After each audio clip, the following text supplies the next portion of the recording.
A 2022 study by the University of Michigan shows the state's high school-age youth face significant risks for experiencing homelessness. In 2019, 5.6% of youth reported being homeless in the last 30 days of the study, which is equivalent to more than an estimated 22,400 living without a stable place. And while we just heard earlier that some populations are impacted more than others, we are seeing that Black, Indigenous, people of color, and LGBTQ+ individuals are facing the heavier rates of housing discrimination. Our next group wants to knock down these barriers, acting as a drop-in center where people can come as they are. Adolescence. It's a coming-of-age time with new experiences and constant transitions.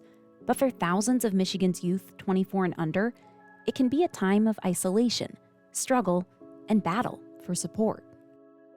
I mean, I tell people all the time, like, think back when you were that age. Did you make mistakes? Absolutely. Did things happen to you that were out of your control? Absolutely. Did you know everything? No. Each year, it's estimated 4.2 million youth and young adults experience homelessness in the United States, 700,000 of which are unaccompanied minors. And here in West Michigan, the number of youth seeking housing or other support services is growing. A lot of people ask why people are seeing this rise in homelessness. What does this mean?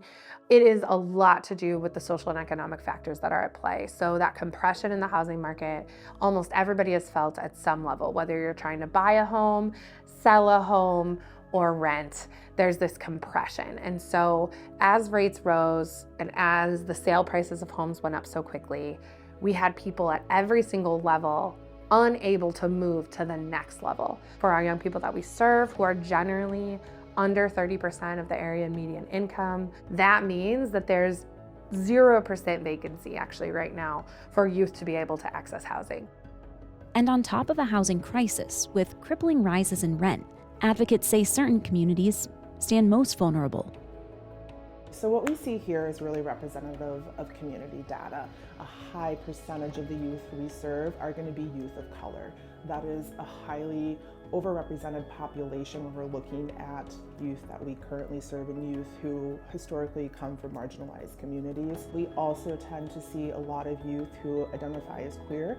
Specifically, in the last year, we've seen a lot more youth who identify as transgender seeking just basic support services. And then we also have started to see a rise in the number of youth exiting the child welfare system, which again, all of these populations historically very, very marginalized within this community.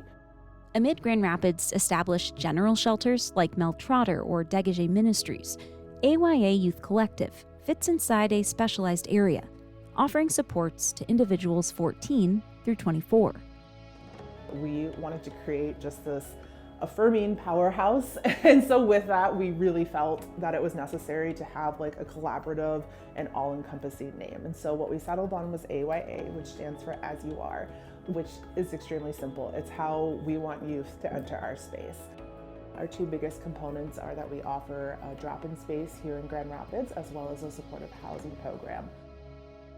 Previously two separate organizations, AYA is a brainchild of 311 Youth Housing and HQ Grand Rapids, serving over 560 people this year. But it's more than a drop-in center, more than a community. For many, it's a lifeline. One of the key things that we've been able to grow is our comprehensive health initiative, which serves young people ages 14 to 24 who are experiencing housing crisis, instability, homelessness, and who are uninsured or underinsured. We support youth getting connected to behavioral health care, to physical health care. In addition to housing and health services, AYA has an on-site state specialist who helps get incoming youth enrolled in benefits like Medicaid and food stamps in real time. Prior to her coming, we worked with a variety of partners, and we had about a 10 to 20% success rate of youth who applied for Medicaid or food stamps and actually received it. That's because of a variety of barriers with phone, address, ability to locate. We now have a 100% success rate with youth who apply for any kind of assistance and are able to actually receive that assistance. It is game-changing.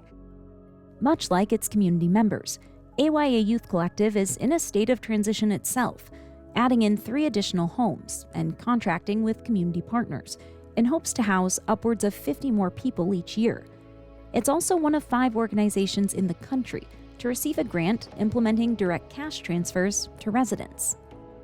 This is a way to actually disrupt systemic racism and to put money in the hands of young people. And we have piloted this project with about 50 youth, and we've seen incredible success. 99% of youth say spend the money on what they say they're going to spend it on. And they actually use it to help themselves move forward in their future. So we're excited to also grow that kind of an intervention. The team says rising rates of homelessness necessitates more innovative approaches, and youth experiencing these challenges sit at an important crossroads. I say it's one of the most hopeful spaces to work in because we see young people who say, I want something different for my life and I'm here to figure out how to make that happen. And that's really exciting. I also think it's one of the most pivotal and important places and time spans to work in because we know that 40% of homeless adults also experienced homelessness when they were between the ages of 18 and 24. And so if we can support youth now, our hope is that we can then over time, we're reducing the number of individuals that are experiencing chronic homelessness. While many of these individuals are battling low income, it can also be an issue of low experience, whether that's knowledge in the housing system or basic life navigation. AYA says that's something its staff can play a unique role in.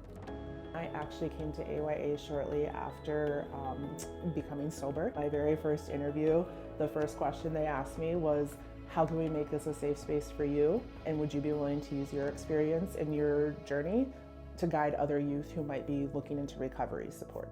For me, coming as you are, it means I come to work and I can also share my life experiences with youth and not feel that I have to put on the facade or that mask and act a certain way in front of our youth. I can use my life experiences to help support them as they navigate their own. As numbers of people living unhoused or unsupported continue to grow, AYA Youth Collective says its goal is to serve as a landing spot, a place to be seen, appreciated, and accepted, as you are. I can't promise housing resources because we don't have enough housing in our community, but what I can promise is a community, a space where you're seen, where you're treated with dignity and respect, and where you belong, and a hot meal and a shower to go along with it.